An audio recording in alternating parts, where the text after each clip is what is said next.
pemirsa, apa kabar Anda hari ini? Senang sekali saya Raden Madlias dapat kembali menemani Anda dalam sebuah program talk show inspiratif. Ini dia Bincang Sehati.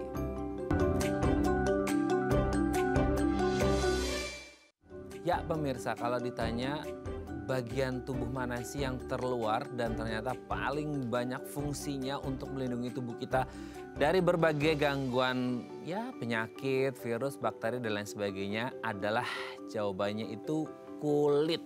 Nah, ini menjadi organ paling luas ya, paling lebar ini kalau dijembrengin gitu ya. Karena dia ada di sekujur tubuh kita. Nah, karena dia posisinya paling luar, jadi garda terdepan istilahnya untuk menangkal semua bakteri, virus, dan berbagai bibit-bibit penyakit. Makanya rentan banget nih, yang namanya kulit kita ini mengalami gangguan kesehatan. Salah satunya yang sering terjadi mungkin di negara tropis gitu ya, yang sering kita lihat iklannya ada di mana-mana itu untuk mengatasi jamur kulit. Nah sebenarnya kalau kulit kita terinfeksi jamur kulit gitu ya, ini kenapa bisa? Terus penanganannya gimana? Bisa mulus lagi nggak sih? Bisa glowing lagi nggak sih? Karena ini kan yang ditakutkan banyak orang ya. Entahlah dia kerasa gatel-gatel, digaruk, bersisik dan lain sebagainya. Makanya hari ini kita akan mengupas tuntas infeksi jamur kulit dan penanganannya ini gimana. Tapi sebelum kita membahas tentang tema kita hari ini, kita akan membahas terlebih dahulu beberapa mitos atau fakta seputar kulit glowing. Waduh gitu ya. Ini kayaknya jadi idaman semua orang. Mungkin ini jadi resolusi Anda di tahun 2024 karena ini baru bulan pertama meskipun in the end of January ya. Tapi mungkin salah satu resolusi Anda lah kayaknya di 2024 aku ingin punya kulit yang glowing. Nah makanya harus disimak nih mitos faktanya supaya Anda nggak salah langkah dan salah arah. Oke kita lihat yang pertama ya. Nah ini dia yang sering dilakukan oleh banyak orang yaitu suntik vitamin C. Kenapa sih harus suntik vitamin C? Biasanya orang-orang kayak aku suntik vitamin C karena biar kulit aku putih, karena biar kulit aku glowing, karena biar kulit aku cerah mengkilat gitu ya. Wah udah kayak sinar matahari gitu ya. Tapi kalau kita ngomongin kulit yang putih, gini kita kan especially orang Indonesia lah gitu ya. Sebenarnya pigmentasi kulit kita ini seperti apa sih gitu. Kalau kita ngomong kayak kulit putih itu, kulitnya seperti apa? Kalau putih banget kan jatuhnya bukan seger ya, jadinya kayak pucat gitu, kayak serem malahan. Tapi kalau kita ngomongin oke deh gitu ya, karena sometimes kita agak susah ngebedain ini antara whitening sama brightening gitu ya. Karena selama ini kayaknya kita perlu whitening, tapi bisa seputih itu nggak sih? Karena whitening kan berarti memutihkan, kalau brightening berarti mencerahkan. Nah sebenarnya kalau kita ngomong kayak bisa kok kulit kita jadi putih meskipun kita awalnya dari kulit sawo matang gitu ya. Dengan cara apa? Suntik vitamin C. Nah sebenarnya kalau ngomongin suntik vitamin C, ini sebenarnya untuk kesehatan tubuh kita dalam artian untuk meningkatkan imun sistem daya tahan tubuh kita. Atau sebenarnya kenapa banyak orang pingin suntik vitamin C gara-gara pingin putih. Nanti kita akan bahas ya, ada nggak hubungannya antara suntik vitamin C dengan hasilnya yang bisa membuat kulit kita putih alias glowing. Atau sebenarnya kayak yaitu imun sistem aja, jadi secara tidak langsung akan membuat kulit kita jadi lebih bersihan. Oke kita lanjut yang kedua ya. Supaya halus katanya kita disarankan untuk terus menggunakan hand and body lotion. Kalau dulu orang bilangnya hand body gitu ya. Kalau orang kampung mah hand and body lotion. Nah karena kan kita memang hidup di negara tropis. Jadi memang mungkin salah satu kandungan dari hand and body lotion adalah moisturizer ya. Melembabkan gitu. Jadi kulit kita nggak mudah kering dan lain sebagainya. Karena kalau kulit kita kering terpapar sinar matahari lah, kena debu dan lain sebagainya. Rentan untuk mengalami berbagai gangguan kesehatan kulit. Makanya kita disarankan untuk menggunakan hand and body lotion. Tapi apakah ketika kita ngomongin dengan terus-menerus menggunakan hand body lotion kulit kita bisa jadi lebih sehat, lebih halus, lebih glowing dan lain sebagainya? Atau tergantung sih jenis hand and body lotionnya, kan ada ya itu yang terbuat dari bengkoang lah katanya gitu, terus terbuat dari pearl, mutiara lah gitu ya. Jadi kalau kita pakai itu kayak ada kayak bling-blingnya gitu dan lain sebagainya yang membuat kayak ini terbuat dari bengkoang bisa putih, ini terbuat dari susu bisa putih, ini terbuat dari mutiara bisa glowing dan lain sebagainya. Nanti kita hubungkan antara penggunaan hand and body lotion dengan kulit yang halus, glowing dan lain sebagainya itu ya. Oke kita lanjut yang ketiga ya.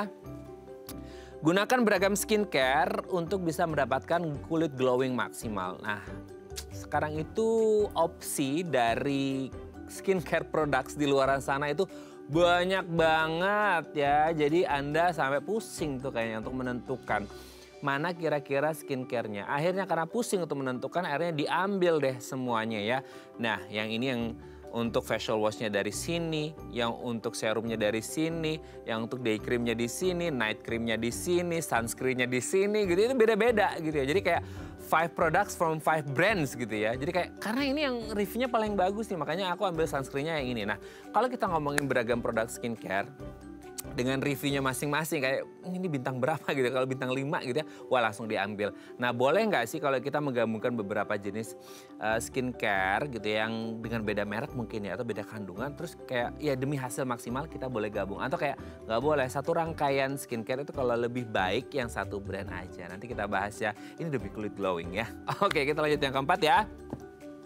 Katanya kalau kita udah sering perawatan gitu ya, wah treatment sana sini, hasilnya kelihatan nih glowing. Terus tiba-tiba kayak for some reasons gitu ya, entah karena duitnya lagi kurang, lagi sibuk dan lain sebagainya, terus Anda berhenti deh perawatan.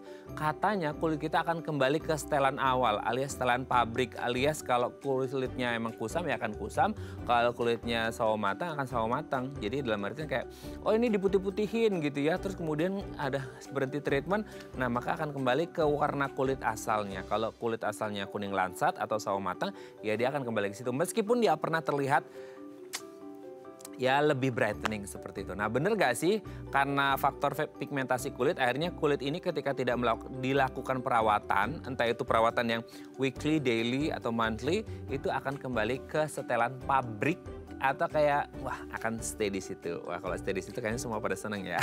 Oke, kita lanjut yang terakhir ya. Katanya, nah ini sering banget nih, pernah nggak sih Anda menemukan kayak ada beberapa ibu hamil, itu saya pernah lihat sih beberapa kali di media sosial, jadi kayak dia itu cantik gitu ya, jadi tapi ketika lagi hamil itu tiba-tiba tuh mukanya kusam, terus terus kayak jadi hidungnya itu kayak hidung apa sih kayak jambu gitu ya, belendung gitu. Itu tuh totally different. Jadi kalau Anda ngeliat dari before and after pregnancy-nya itu totally different. Jadi kayak kita ngerasa kayaknya mereka dua orang yang berbeda. Nah, kalau kita ngomongin efek ibu hamil pada kesehatan kulit, bisa nggak sih ngefek? Karena kayaknya nggak semua ibu hamil kan mengalami kulit kusam dan lain sebagainya ya. Nanti kita akan tanyakan apakah ini pengaruh hormonal sehingga kulit si ibu hamil ini mengalami perubahan. Oke, itu tadi beberapa mitos atau fakta seputar kulit glowing. Dan kami akan membahasnya sesaat lagi, tetap bersama kami di Bincang Sehati.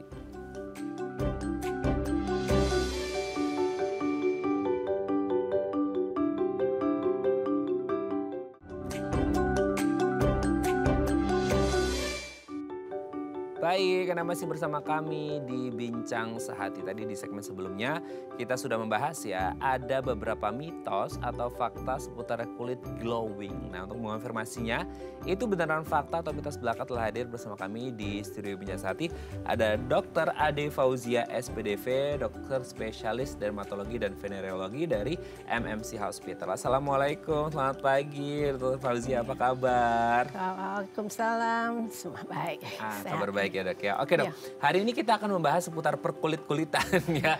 Kayaknya ini jadi resolusi banyak orang deh Dok. Maksudnya kayak ya satu pasti terhindar dari infeksi jamur kulit yang jadi bahasan utama kita hari ini. Tapi juga banyak orang yang pasti pengen kulitnya glowing gitu ya. Karena sekarang banyak yang skincare produk di mana-mana ada gitu ya Dok ya. Sebelum kita bahas tentang infeksi jamur kulit, kita bahas terlebih dahulu mitos fakta seputar kulit glowing Dok. Yang kayaknya takutnya salah kaprah di luar sana. Niatnya glowing malah amburadul gitu ya, jadi zong. Yang pertama adalah katanya suntik vitamin C itu bisa membuat kulit kita putih. Jadi akhirnya sekarang tuh banyak yang berbondong-bondong suntik vitamin C. Nah, kalau kita nalarnya orang umum, vitamin C kan buat imun sistem ya gitu. Tapi kenapa jadi orang banyak suntik vitamin C buat putih? Sebenarnya suntik vitamin C bisa buat kulit putih nggak sih Dok? Ini fakta atau mitos? Ini fakta. Oh gitu. Iya. Kenapa itu Dok? Karena vitamin C itu bisa menghambat pembentukan pigmen. Jadi pembentukan pigmennya itu bisa dihambat oleh si vitamin C itu. Baik suntik ataupun topical. Semuanya Oke. Itu biasanya maksudnya apakah ini akan jadi permanen atau hanya periodik aja gitu? Waktu dipakai aja, karena kita tidak boleh pakai sesuatu yang merusak apa yang sudah ada tubuh kita. Dia cuma menghambat aja sel-sel itu, kita nggak rusak gitu. Karena juga nanti ada resikonya kalau kita rusak tuh sel pigmen dan segala macamnya itu. Bisa berhenti, bisa balik lagi, nature balik lagi. Oh, secara alami dia akan balik lagi di setelan awalnya gitu ya. Dok ya. Iya. Oke, jadi tapi kan kalau selama ini kayak vitamin C itu kan kalau nalarnya orang ya dok ya. Jadi kalau nalarnya kita adalah selama ini apalagi di masa pandemi itu. Kita ngelihat ya kayak orang pada konsumsi vitamin C. Baik yang entah suntik ataupun oral. Kalau tadi kan oles di muka katakan seperti itu. Nah kan banyak kan kalau berlebih dia akan dibuang. Nah kalau ini maksudnya suntik vitamin C ini, vitamin C juga kalau berlebihan akan dibuang, nggak ngefek ke kulit atau tetap meskipun terbuang akan ngefek ke kulit gitu? Ya mesti dibuang ya lewat ginjal yang efek ke kulit mestinya. Apa kita masukkan di vitamin C-nya, apakah itu per oral, per suntik atau topikal itu. Efek ke kulitnya ada. Oke, baik dok. Kita lanjut yang kedua ya. Oke. Supaya halus, katanya kita disuruh pakai head and body lotion tuh. Nah, sekarang tuh banyak banget dok, head and body lotion yang terbuat dari bengkoang gitu ya. Katanya ekstrak bengkoang gitu ya. Terus ekstrak susu lah, ekstrak mutiara bahkan. Jadi kalau dipakai itu di kulitnya ada glowing-glowingnya, bling-bling-bling-bling-blingnya gitu. Nah betul nggak sih kalau kita hand body lotion pakai secara reguler, secara rutin, itu bisa bikin kulit kita halus? Enggak juga sih, paling bikin kulit kita lembab. Ya, jadi yang paling perlu sebetulnya ya kulitnya menua, ya. Habis itu pada daerah yang subtropis, kita tropis ini nggak perlu pelembab-pelembab itu sebetulnya, karena kita berkeringat ada terus, basah terus. Jadi yang paling perlu itu ya daerah yang 4 musim itu tuh. Atau kalau kita naik haji kayak gitu, nah itu perlu banget deh tuh daerah yang kering-kering kayak gitu. Oh, berarti sebenarnya kita nggak perlu banget pakai hand and body lotion? Nggak perlu banget. Karena kita subtropis jadi ada keringat yang bisa melembabkan kulit gitu ya. Tapi salah nggak kalau pakai hand and body lotion? Boleh aja sih, cuman jadi lembab ya. Asal enak aja sih kan kadang-kadang pakai hand body lotion tuh nggak bikin enak kan. Lembab, carilah sesuatu yang cepat mengering gitu. Dan juga mesti ada caranya juga kalau kita ingin mencegah kulitnya kering. Jadi kalau kita pakai hand and body lotion itu jangan kita keringkan terus kita tutup. Itu no use. Kita mesti ada titik-titik air, kita tutup itu dengan body lotion supaya ada air yang terperangkap karena maksudnya kita tetap melembabkan kulit kan. Tujuan kita memakai itu. Oke. Tapi kalau kayak kandungannya dok, kayak selama ini nggak ngerti ya, karena kita kan pakainya karena ada tulisan bengkoangnya lah, ekstra bengkoang, ekstra susu dan lain sebagainya, itu pengaruh nggak sih dok? Atau itu hanya fragrance aja, aroma aja gitu? Kalau bisa sih jangan pakai aroma, karena sensitasi dia. Jadi kalau bisa kalau pakai sesuatu itu yang lotion itu cari jangan yang tidak ada fragrance-nya, karena itu mengandung apa namanya bergamo ya. Oleum bergamo itu biasa bikin sensitasi dia pada kulit. Oh, yang bergamot itu kan ada juga yang wangi bergamot gitu ya? Iya. Oke, kalau bisa yang non fragrance ya, yang tidak pakai ada parfum pewanginya gitu ya. Oke. Kita lanjut ya yang ketiga ya. Nah ini dia dok, saking banyaknya produk skincare gitu ya, saking pinginnya kulitnya glowing, akhirnya dibeli deh tuh semua brand skincare gitu ya. Soalnya sunscreen-nya yang bagus yang ini, yang day cream bagusnya yang ini, night cream bagusnya yang ini, serum bagusnya yang ini, facial wash-nya bagusnya yang ini, dan lain sebagainya. Jadi akhirnya semua berjejer tuh. Dan itu 5-5-nya ke 10-10-nya ke 100-100-nya itu beda semua produknya. Boleh nggak sih kita mix and match combining the skincare products gitu dok? It's okay, selama tidak ada reaksi alergi. Oh gitu? Iya, nggak ada ketemu satu brand itu segala macam, enggak. Oke, jadi kita nggak harus pakai satu brand yang sama gitu ya. Boleh digabung-gabungkan ya. Selama dia tidak bikin sensitif. Oh, karena kan kadang-kadang ada ya dok ya, maksudnya kayak kulit orang yang kayaknya cocok di satu brand tertentu. Ketika coba kayak, itu kayaknya reviewnya bagus tapi dipakai nggak bagus di kulitnya orang tersebut, itu malah bisa bahaya ya? Nah iya, soalnya nanti efeknya kan terjadi iritasi, terjadi peradangan, nanti efeknya malah sesudahnya terjadi penghitaman lah segala macam. Janganlah ya, bahaya malahan ya. Oke dok, kita lanjut ya yang keempat. Nah ini dia. Kalau orang udah perawatan dok, treatment sana, treatment sini lah, peeling lah, itulah segala macam, mukanya jadi glowing. Apa bahasa Jermannya teh, dilalah gitu ya. Ternyata, yang nggak ngerti ya, karena kesibukan, karena dompet lagi menipis gitu ya. Akhirnya berhenti perawatan dok, karena satu dan lain hal lah ya gitu. katanya bisa kembali ke setelan awal alias setelan pabrik alias kalau dia kusam akan kembali kusam. Karena kayak pigmentasi kulitnya akan kembali normal karena tidak ada perawatan lanjutan, tidak continue. Betul nggak sih dok? Ya betul. Karena kita perawatan kulit kita tidak boleh merubah, merusak. Paling kita cuma menghambat. Begitu penghambatnya hilang ya balik lagi kan normal. Tapi ya itulah alamiah yang kita mesti terima. Nggak boleh ngeluh ya. Nggak boleh depres, nggak boleh. Ya nggak boleh depres ya, karena itulah that's the way we are ya dok ya. Selalu complaining udah dikasih sama Tuhan kita masih mengeluh aja. Padahal kita daerah tropis kita perlu pigmen. Oh perlu ya? Perlu, karena apa? Itu pertahanan tubuh kita. Sinar ultraviolet nggak tembus dalam itu. Nuh lagi itu pemirsa. Jadi pigmentasi kulit itu berguna untuk supaya ultraviolet itu nggak masuk ke dalam kulit kita. Cancer apa segala macam itu kita bisa mencegah. Oh makanya orang-orang kayak Asia, terutama kayak Asia Tenggara itu lebih quote-unquote lebih aman untuk skin cancer ya dok ya. Karena kan pigmentasi kulit kita bisa itu ya. Makanya di daerah Afrika sekarang kulit hitam-hitam ya itu karena Tuhan kasih itu buat perlindungan kulitnya. Tuh ya, jadi ternyata orang-orang Afrika itu lebih tahan banting kulitnya dok ya. Oke, jadi syukuri apa yang ada gitu ya dok ya. Jangan mengeluh, kalau emang ada perawatan duit ya perawatan, tapi jangan sampai mengubah gitu ya dok ya. Kan kadang-kadang dia pakai katanya jadi awet muda itu berhenti jadi awet tua. Nah iya umur aslinya keluar lagi. Jangan sampai nanti berubah lebaran pulang kampung kagak ada yang kenalin tuh udah kayak kamu siapa gitu. Kok beda banget. Lebaran tahun depannya nggak ada duit balik lagi lah ini dia gitu ya. Oke kita lanjut yang kelima ya dok yang terakhir ya. Nah ini dok sering kali kita ngelihat ada ibu hamil yang sebelum hamil itu dia cantik banget dok. Tiba-tiba waktu hamil tuh kulitnya tuh kusem. Sorry itu sih kayak kadang-kadang hidungnya itu bisa kayak hidung jambu. Ini kayak bener-bener kulit itu kusam hitam gitu menghitam. Itu kenapa sih dok? Maksudnya itu emang akan ada orang-orang itu ibu hamil yang akan mengalami itu. Tapi kan nggak semua tuh gimana dok? Ya mungkin nggak semua aja pakai perawatan. Hidung jambu itu apa sih? Hidung jambu itu kayak hidungnya tuh belendung gitu loh dok. Pernah nggak sih dok lihat kayak di media sosial tuh banyak loh. Melebar gitu. Dan itu kusam banget gitu. Apa kulitnya itu dari yang bukan glowing banget sih, maksudnya kayak cerah putih tiba-tiba tuh pas hamil itu dia agak kusam. Pernah nggak sih dok ngeliat orang kayak gitu dok? Iya itu memang pengaruh dari hamil tuh pigmennya berubah karena hormon estrogen. Jadi pigmentasi kulitnya berubah gara-gara hormon estrogennya selama dia hamil. Tapi setelah dia ngelahirin harusnya pigmentasi kulitnya akan kembali lagi normal ya? Kalau dia rawat ya. Kalau dirawat dengan baik, oke. Jadi jangan takut hamil ya? Makanya jangan takut hamil jadi hitam, oke. Pokoknya penting bayinya yang sehat. Iya, jangan takut hamil gara-gara kulitnya hitam. Nanti akan kembali ke awal kalau ada perawatan. Oke, thank you Dr. Fauzia. Nanti kita lanjut lagi ngomongin infeksi jamur kulit di segmen selanjutnya dok ya.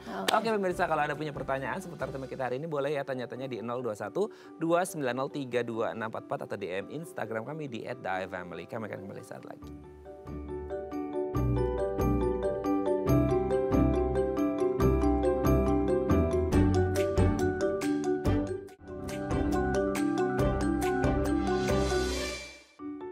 Baik, Anda masih bersama kami di Bincang Sehati. Kita masih membahas tema kita hari ini seputar perkulitan alias infeksi jamur kulit. Aduh pas banget ya, mana hari ini hujan, terus biasanya lembab dan lain sebagainya. Terus aduh gitu ya, permasalahan kulit itu bisa terjadi kapan aja. Kadang hujan, kadang panas, jadi kadang-kadang kulit kita kerasa kayak aduh gimana gitu ya. Makanya hari ini kalau Anda punya pertanyaan seputar tema kita hari ini boleh tanya-tanya di 021 290 32644 atau DM Instagram kami di @theifamily. Kita masih bersama dengan Dr. Ade Fauzia SPDVE dari MMC Hospital. Oke dok, kita lanjut lagi. Dok, tapi kalau kita ngomongin infeksi jamur kulit itu kayaknya sering banget ya. Maksudnya kayak yang gatel-gatel lah dan lain sebagainya gitu. Nah kalau ngomongin infeksi jamur kulit, sebelum ngomongin infeksinya dan jamurnya, kulit kita itu sendiri sebenarnya katanya organ terluar dan paling depan untuk menangkal berbagai jenis penyakit. Betul dok? Iya betul. Nah sebenarnya di kulit yang tipis ini di dalamnya ada apa aja sih dok? Kan kita ngerti sebelum akhirnya ketembus daging gitu ya. Oh sebelum kulit itu juga terjadi epidermis dan dermis. Epidermis itu terjadi 7 lapisan. Itu yang kasih kecil-kecil itu tipis. Itu yang kasih warna ke kulit. Kemudian dermis Di bawah kulit tempat muaranya sih saraf, pembuluh darah segala macam, dan di bawahnya subkutis yang ada lemak, otot dan lain sebagainya di situ. Baru bawah. Oke, nah itu kan lapis-lapisan yang ada di kulit. Nah sekarang sebenarnya kalau ngomongin infeksi jamur kulit, kita ke jamur kulitnya dulu deh ya, baru nanti kita ngomongin infeksinya. Jamur kulit ini seperti apa? Kita sebagai manusia kan memang suka makan jamur ya, tapi nggak jamur kulit juga. Nah kalau jamur kulit ini kondisinya seperti apa sih dok? Maksudnya kondisinya kayak gimana? Ya jamur kulit itu apa gitu? Ya sejenis jamur ya. Iya, sejenis yang jamur. emang dia hidupnya di kulit dan emang carinya apa namanya ke arah kulit gitu. Jadi emang kita nggak bisa lihat kayak begitu. Apa sih? Kan kalau jamur kita makan kan apa kita bisa lihat tuh kan. Karena kita nggak tahu, cuman taunya efeknya yang terjadi sudah kita terinfeksi itu yang kita rasa. Oh jadi kalau belum terinfeksi itu nggak kerasa apa-apa jamur itu ya? Nggak terinfeksi ya kita sehat, nggak terasa apa-apa. Iya, maksudnya kalau ada jamur tapi belum terinfeksi dia nggak ada apa-apa rasa gitu ya. Maksudnya di kulit kita nggak ada kerasa ya dok ya. Baru setelah ada jamur dan infeksi baru kerasa gitu atau gimana sih? Iya, kalau kita terinfeksi baru mulai terjadi gejalanya. Mulai gatel, kecil segala macam kayak gitu. Oh. Ya. Tapi sebenarnya alami kulit kita itu ada kan kalau di tubuh ya dok ya, sorry kayak kan ada bakteri baik dan bakteri jahat gitu ya. Akan selalu ada gitu. Nah kalau jamur ini sendiri pasti ada apa ya bahasnya kayak bibit-bibitnya gitu nggak sih di kulit kita dok? Enggak sih, kecuali jamur panu ya. Jamur panu ini pada orang normal tuh ada ya. Jamur panu? Iya, jamur kan jenis jamurnya macam-macam. Okay. Cuman kalau jamur yang bikin penyakit ya normal dia tidak ada di kulit. Gitu. Oh. Jadi terinfeksi. Kalau yang panu itu jamur panu itu memang ada di kulit. Tergantung dari kekebalan orang itu terhadap jamur itu. Oh. Yeah. Oke. Nah biasanya kalau jenis-jenis lagi, ya benar sih jenis jamur di tubuh kita kalau kan tadi ada panu gitu ya, berarti ada jenis-jenis yang lain dong jamur di tubuh kita. Biasanya paling banyak tuh jamur yang macam apa gitu? Jamur yang disebut dermatofitosis itu yang sering bikin gejala itu artinya jamur yang dia memakan keratin jari lapisan tanduk kita itu yang bikin gatal itunya. Bikin gatalnya karena apa? Karena pengaruh dari reaksi tubuhnya buat melawan. Itu jadi sebetulnya gatal itu sebenarnya pertahanan tubuh tuh bahkan melawan semua apa terjadi infeksi itu. Jadi nyeri, gatal, rasa panas segala macam sebenarnya perlawanan dari tubuh.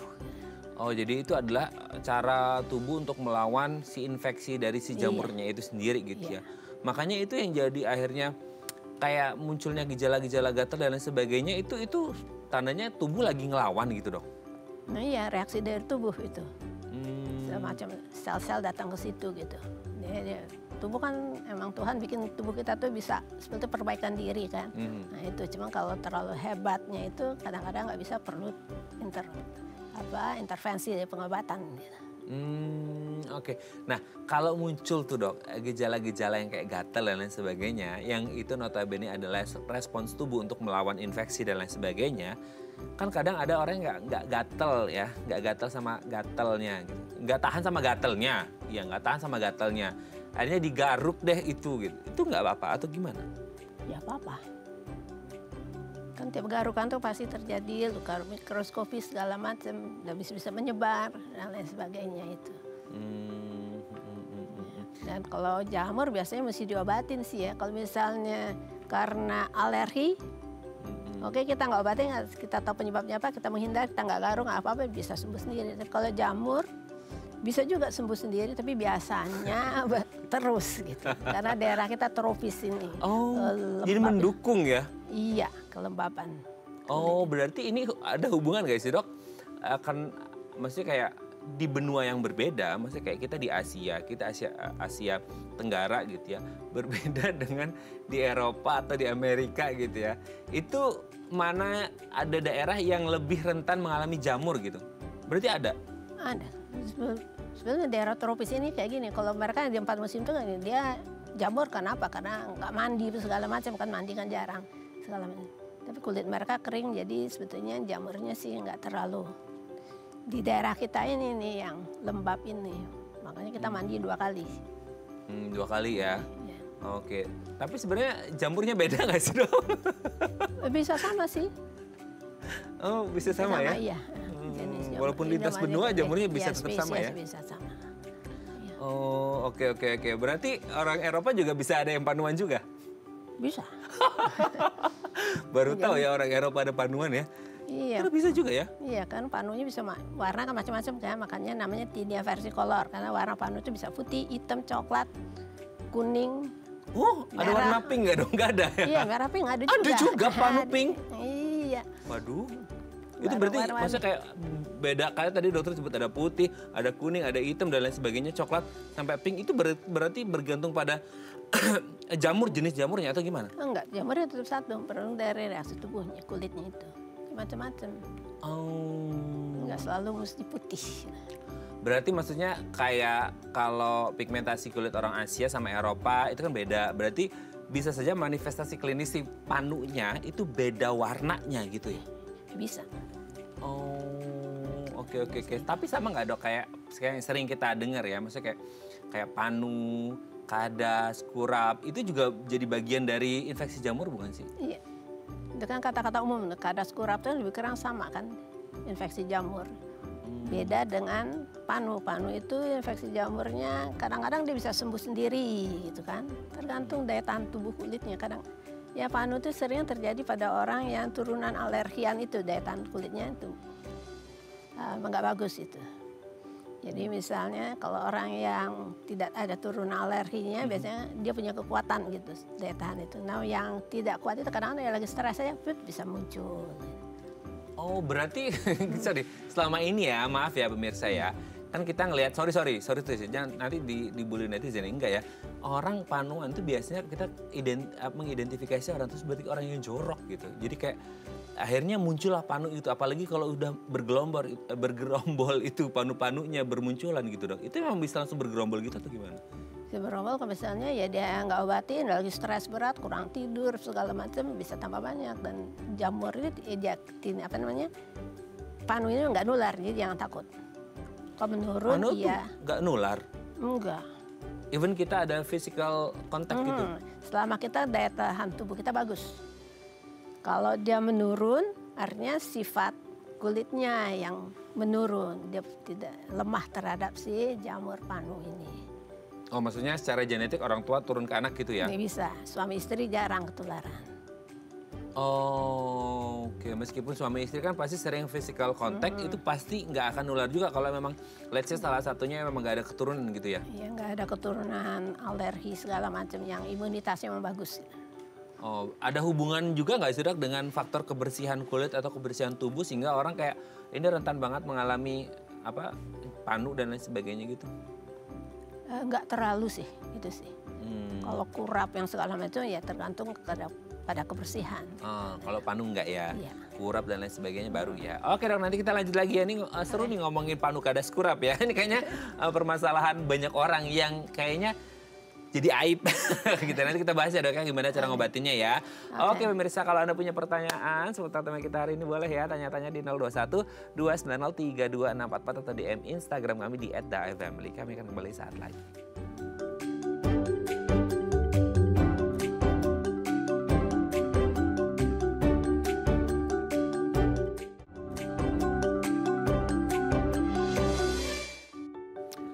Baik, Anda masih bersama kami di Bincang Sehati. Kita masih membahas tema kita hari ini seputar infeksi jamur kulit. Kalau Anda punya pertanyaan, boleh tanya-tanya di 021 290 3264 atau DM Instagram kami di @daifamily.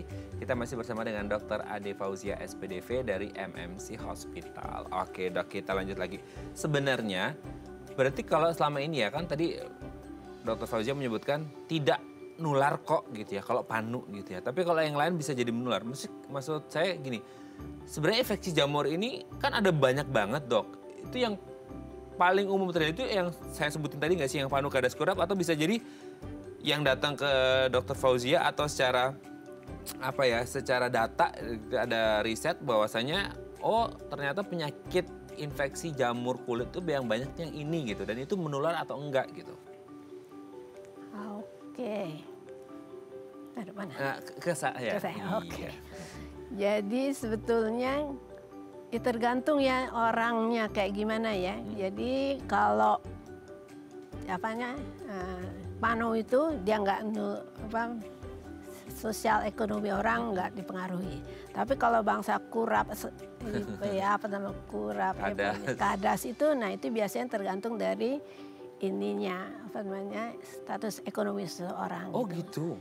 Kalau pano tuh anybody can get it, semua bisa.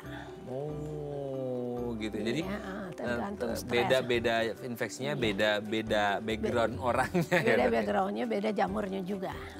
Oke, sebelum kita lanjut, ini ada penelpon, kita sapa terlebih dahulu ya dok ya. Halo, selamat pagi, dengan siapa di mana? Halo, selamat pagi. Selamat pagi Ibu, dengan Ibu siapa di mana ini? Ibu Sri di Depok. Ibu Sri di Depok. Banyak orang Depok ya hari ini ya. Silahkan Ibu Sri mau tanya apa nih ke Dokter Fauzia? Aku mau tanya itu kalau apa nih Bu Sri? Halo, Ibu Sri di Depok nih. Betul Ibu Sri. Selamat siang Ibu Dokter Fauzia. Selamat siang Ibu. Saya mau tanya, yang pertama, kenapa banyak orang yang usianya, kebetulan usia saya 72 tahun. Itu banyak tumbuh tai lalat di muka. Terus bagaimana menghilangkannya? Apa ada krim atau harus operasi apa gimana? Banyak sekali itu Bu. Oke, sebelum ditutup, ini Dokter Fauzia mungkin ada yang ditanyakan ke Ibu Sri. Sebentar Bu itu. Ya, sebentar Bu Sri ya. Silahkan dok, ada yang ditanyakan. Bu Sri, itu banyaknya gimana? Lebih dari 100. Kemudian apa kelainan kulit itu menonjol warna coklat atau hitam? Menonjol kayak kutil atau cuma rata dengan kulit?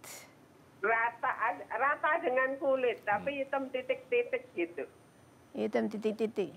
Itu biasanya proses aging. Enggak sampai 100 sih dok, ada 10 lah, ada 10. Di sekitar pipi kiri dan pipi kanan itu kok ada tai lalat gitu. Oke, dokter sudah jelas dok? Kita akan coba jawab ya. Oke, nanti jawabnya ngobrolnya ke aku ya. Kita tutup teleponnya dulu. Terima kasih ya Bu Sri ya dari Depok ya. Nggak nyampe 100 sih. Sekitar 10-an aja. Berarti rata ya dengan kulit ya dok ya. Nggak yang timbul. Nah ini sebenarnya kalau tai lalat kan sebenarnya timbul ya dok ya. Nah kalau ini nggak timbul berarti bukan tai lalat dong dia. Berarti jejak lalat kali ya dok ya. Atau gimana nih gue? Enggak, itu aging proses penuaan. Kan itu kita semuanya pengaturan tubuh itu kan ya mulai kacau deh gitu ya. Makanya terbentuk pigmen di sini segala macam. Ya biasanya kita lihat gimana, apa perlu kita counter segala macam itu.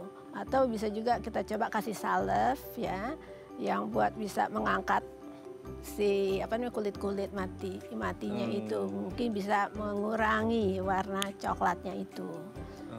Kayak gitu. Oke. Itu sebenarnya kayak karena Dokter Fauzia menyebutkan itu proses aging, kan setiap orang pasti akan mengalami proses aging dong dok. Berarti apakah ini juga akan berisiko terjadi pada semua orang? No, kenapa? Ya tergantung genetiknya itu. Saya kan juga umur 77. Nah, saya nggak problem itu. Jadi itu genetik. Tanya orang tuanya kayak gitu juga enggak gitu. Yang tidak mesti semua orang tua begitu. Oke, Dokter Fauzia berarti 77 dan nggak ada ya dok ya? Ada nggak? Nggak ada. Iya ya, berarti itu genetik ya. Berarti mungkin dari orang tuanya Bu Sri ini mungkin dulu ada juga yang seperti itu mungkin ya. Iya, pengaruh. Nah berarti ini juga ada tendensi bahwa nanti kemungkinan anak cucunya Bu Sri juga akan mengalami itu. Kemungkinan bisa jadi. Tidak 100% iya, tapi kemungkinan. Tapi itu bisa nggak dicegah dengan kayak dari awal muda banget itu dari dini perawatan kulit yang intensif gitu? Atau karena genetik ya susah? Jadi susah. Paling itu biasanya ini terjadi pada orang-orang yang banyak terekspos sama matahari. Terekspos dengan matahari ya. Jadi kalau mau keluar matahari boleh kita pakai sunblock. Biar di block itu sunnya ya, pakai sunblock ya. Oke, tapi bisa nggak sih, maksudnya kayak tadi kan pertanyaan Bu Sri, apa harus dioperasi? Apa harus dikasih krim-krim khusus gitu dok? Mungkin kayaknya kita coba krim khusus dulu deh. Operasi sih enggak deh. Misalnya kalau nggak menolong, nanti kita lihat lagi apa kita perlu cauter. Cauter artinya kita mesti bakar. Kayak di laser gitu nggak sih dok? Enggak? Laser. Ini sebangsa laser itu, cuman ini kita pakai listrik gitu. Bisa laser juga. Oke. Tapi itu bisa hilang? Maksudnya either dengan krim atau laser atau apa? Bisa mengurangi Ya. Oke, tapi sebenarnya itu bahaya nggak sih dok buat kesehatan? Maksudnya kayak ganggu nggak atau secara estetik aja nggak enak gitu? Estetik aja deh. Ya, bahaya sih enggak deh. Bahaya enggak ya. Tapi secara estetik aja, secara look aja yang mungkin bikin nggak nyaman aja Bu Sri dan rekan-rekannya mungkin ya gitu ya. Mungkin rekan-rekan juga nggak apa-apa juga kali Bu Srinya aja. Oke ya, semoga ini bisa menjawab pertanyaan Bu Sri yang ada di Depok ya. Semoga tetap bahagia selalu. Pokoknya Bu Sri tetap paling cantik ya. Oke, terima kasih ya Bu Sri ya. Oke, kita lanjut lagi dok. Nah sebenarnya kalau gini, ada nggak sih kan biasanya kalau orang itu ada satu sakit gitu ya, itu biasanya dipengaruhi oleh penyakit yang lain. Bisa nggak sih kalau kan gini, ada beberapa penyakit yang pengaruh sama proses degeneratif, proses metabolisme dan lain sebagainya, imunitas dan lain sebagainya. Nah kan kita ngerti juga nih maksudnya kayak kulit tadi kan itu juga pengaruh dari imunitas, makanya tadi ada yang suntik vitamin C untuk imunitas dan lain sebagainya. Ada nggak sih satu penyakit khusus tertentu, komorbid dan lain sebagainya, yang dia bisa pengaruh ke kulit sehingga kulitnya tuh lebih sensitif dan akhirnya lebih mudah terserang infeksi jamur kulit? Ya bisa. Diabetes mellitus, ya bisa pengaruh. Kayaknya semua penyakit itu bisa diawali dari diabetes mellitus ya dok ya? Makanya orang jangan menganggap enteng deh diabetes mellitus itu. Jadi biasanya seringnya sebetulnya kelainan kulit itu sebetulnya ada sesuatu di dalam. Itu jadi alarmnya kali ya dok? Iya ada, bisa. Nggak mesti semuanya sih, tapi biasanya terjadi sesuatu di dalam, yaitu manifestasinya ada keluar di kulit gitu. Biasanya apa dok yang paling banyak selain diabetes mellitus? Diabetes mellitus macam-macam, sakit ginjal, kulit kering, habis penyakit-penyakit autoimun, macam. Banyak ya? Nah dok, kan kita juga ngerti ya dan paham bahwa kita sebagai manusia itu ada beberapa jenis kulit. Ada kulit kering, kulit normal, kulit berminyak, kulit sensitif dan lain sebagainya. Itu pengaruh nggak sih satu jenis kulit tertentu yang dia rentan mengalami infeksi jamur kulit? Jamur biasanya yang kulit lembab ya, yang berkeringat banyak, bukan berminyak tapi yang berkeringat banyak. Dan kulit kering juga pengaruh juga karena nggak ada pertahanan tubuh. Karena minyak di tubuh kita tuh perlu pertahanan tubuh. Jadi jangan selalu, apalagi kalau di muka kita angkat semua minyaknya, produksinya akan berlebihan. Tubuh. Jadi normal ya kalau muka kita berminyak itu justru bagus ya? Bagus, dari cahaya matahari, bakteri, dari trauma dari luar, apa segala macam itu nolong. Makanya kalau kita angkat, yang penting nggak jerawatnya itu deh. Berminyak oke, tapi jerawatnya itu takutnya kadang-kadang timbul jerawat karena terjadi penyumbatan. Nah, karena nggak bersih aja berarti ya? Kalau maksudnya minyak itu kan normal, tapi kalau jerawat kan jadi karena kurang ya selain faktor hormonal ya itu kita nggak bisa pungkiri, tapi maksudnya kebersihan juga harus penting supaya nggak muncul jerawat. Tapi kalau oily aja sih nggak apa-apa ya? Ya oily nggak apa-apa. Terus tadi itu yang menarik dok, kayak keringetan dan lain sebagainya yang rentan lah. Kita ini kan tinggal di Indonesia dok, maksudnya kayak banyak pekerja-pekerja yang mungkin outdoor sehingga mereka rentan untuk berkeringat, berarti lebih rentan dong mengalami infeksi jamur kulit. Ya lebih rentan kalau mereka nggak jaga kebersihan. Itu sebenarnya dari keringatnya atau keringat bercampur bakteri dan bercampur jamur sehingga akhirnya jadi deh gangguan kesehatan. Ini karena ada kontaktan itu dari seseorang yang berjamur gitu. Dia nggak, karena yang buat jamur kulitnya dia normal nggak ada di kulit kita, kecuali tadi yang panu tadi. Jadi dia mesti ada sumbernya. Itu harus maksudnya physical contact dengan orang lain atau mungkin di barang-barang tertentu kepegang atau kesenggol, kesentuh, akhirnya nempel deh ke tubuh kita si jamur-jamur kurang kerjaan itu. Gitu. Bisa aja dari sesuatu yang ada jamur, misalnya kadang-kadang orang suka coba-coba baju ya. Nah itu hati-hati, kita nggak tahu sebelum kita tuh orang tuh berjamur nggak. nggak boleh ya kalau berjamur ya. Jadi menempel. Nanti kalau di fitting room di mall gimana tuh dok? Jadi hati-hati deh kalau. Itu berarti bisa nempel juga langsung gitu? Iya bisa aja kalau sebelumnya orang pakai jamur nempel ke situ spora apa segala macamnya nempel ke kita. Tuh buat yang sering ke mall, ke fitting room, coba-coba baju buat foto-foto doang tapi kagak beli. Hati-hati nanti kena jamur ya. Jadi harus jaga kebersihan gitu ya dok ya. Oke dok, nanti kita lanjut lagi ya di segmen terakhir ya. Oke pemirsa, kami akan kembali saat lagi. Tetap bersama kami di Bincang Sehati.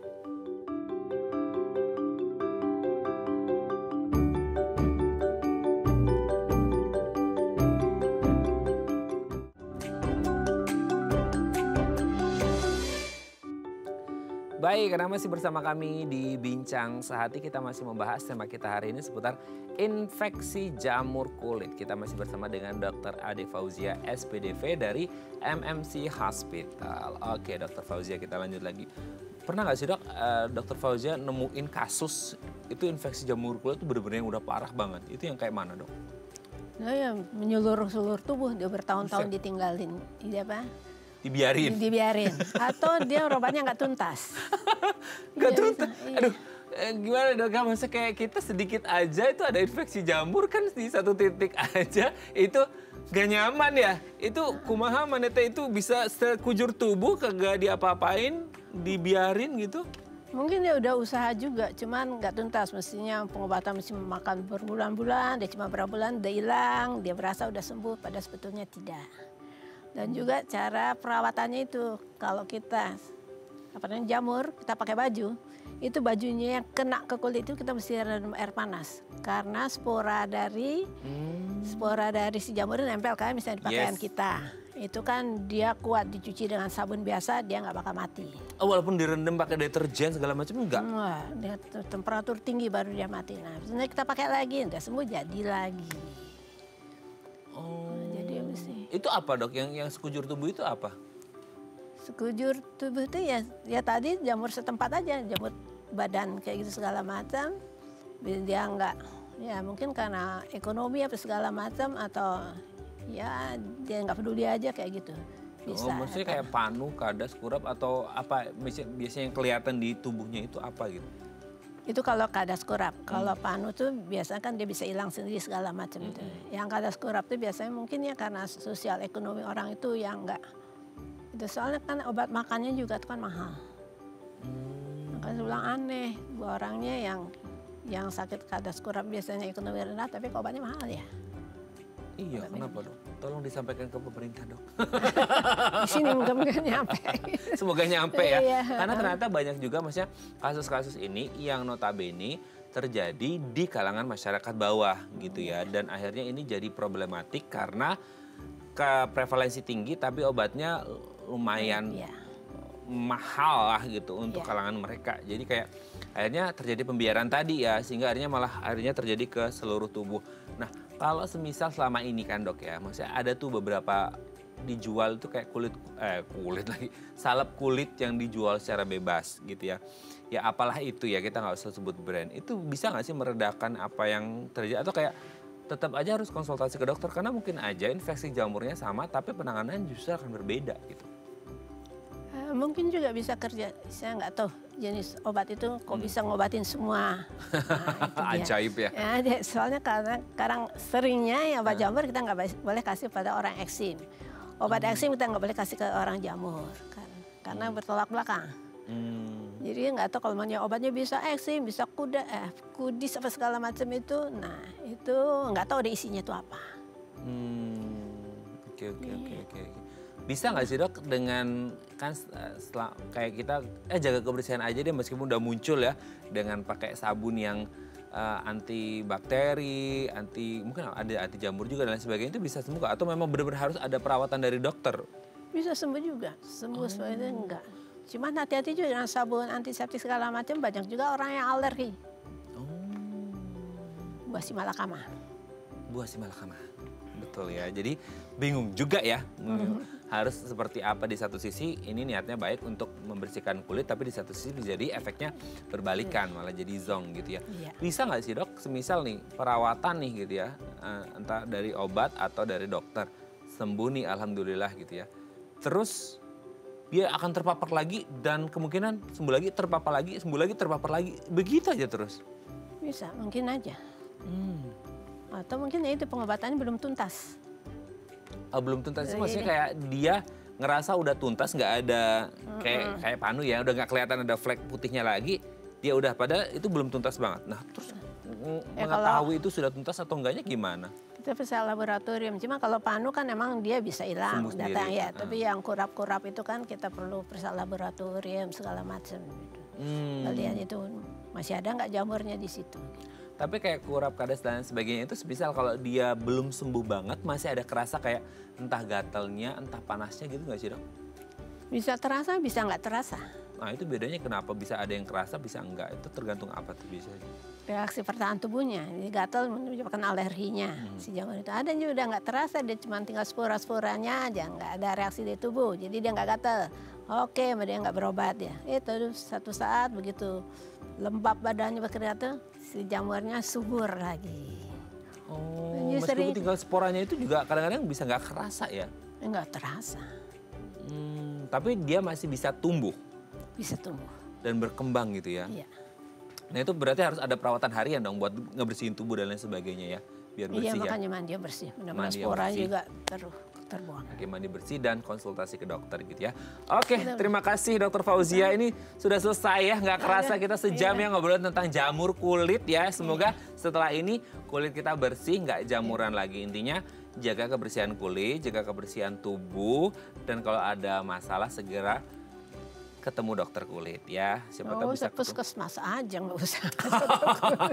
Kan ke puskesmas juga ketemu dokter dok ya. Oke, terima kasih Dokter Fauzia. Sehat terus, salam untuk keluarga di rumah dan teman-teman di MMC Hospital. Selamat pagi, assalamualaikum. Waalaikumsalam. Oke pemirsa, itu tadi perbincangan kita dengan Dokter Fauzia. Semoga bermanfaat ya. Dan jangan lupa untuk terus menyaksikan konten-konten inspiratif dan menenangkan hati kami di platform Daai Plus. Saya Raden Badia Samit.